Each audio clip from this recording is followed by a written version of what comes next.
you find this season overall? It looked like good matches overall. Yeah, well, I think we lost 3 very close games. Probably just at crucial times in each of those games, our decision making probably wasn't what it needed to be. Back ball and in the field in all 3 departments. So can't fault the guys the effort they put in all tournament, especially at training, and in the matches. It's just those crucial times. I think we weren't 100% on the ball, and that's cost us in a few games. Scott came in towards the end of the season and built batting pretty well. Do you think his presence was missing in the team, looking how the team performed in the first few matches?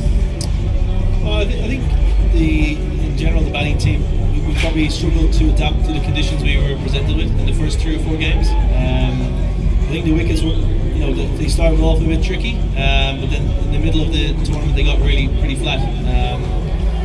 I think we struggled to adapt, or we didn't adapt quick enough.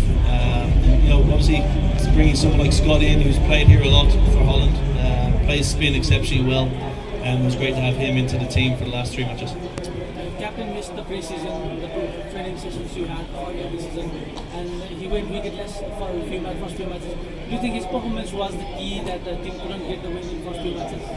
No, I don't think we can blame it on one bowler. Or obviously yes. I think if you ask the skip, he'll be honest and say he probably wasn't at his best in the first couple of games.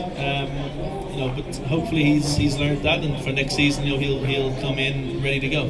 He was a little bit unlucky. I think he had a lot of edges go past the keeper and inside edges past the stumps, and shots falling short of the fielders. And sometimes when you're in that position as a team or as an individual, the luck doesn't go your way. We've seen how Sandeep is as a bowler the last couple of games. He's bowled a lot better. I think his pace has been a lot quicker, and he's attacked the stumps a little bit more, where previously he might have bowled a little bit too slow. Talking about the foreign players, Williams, who is quite known to these conditions, he got injured, I think.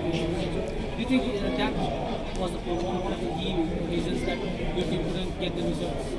Yeah, we had a bit of illness as well throughout the squad. Akib and also Ismat Alam were both sick, with kind of flu and not feeling well, and infections and stuff like that. So that obviously takes a toll on a player.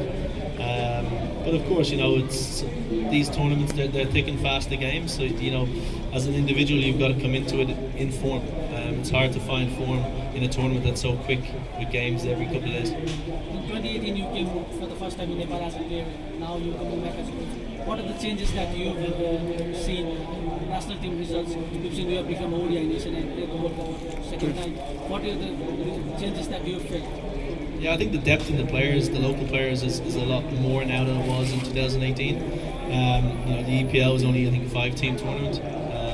Here you've got 8 teams. So, and I think that's a huge credit to all the local provinces who continue to develop the younger players. I think tournaments like this and being able to experience playing in front of huge crowds, and also playing with and against some very, very good overseas players, is going to make the local players a lot better. And I think that stands hugely positive for Nepal cricket going forward, and also for the Nepal Premier League. Something off the pitch now. Along with you, there was Andrew Leonard, your friend, who came to Nepal for the first time. Since then, he's built himself around the local fans. How do you see that building?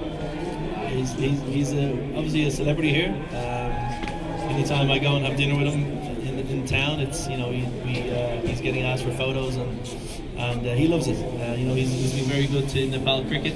I think over those 6 years, he absolutely loves coming back here to Kathmandu, and he loves travelling around the country. So I think the Nepalese people have warmed to him. He's warmed to the country, and he's warmed to the Nepalese people and Nepalese cricket. So it's great that the country can have someone like him who's so positive towards the cricket here in Nepal. Thank you. Thank you.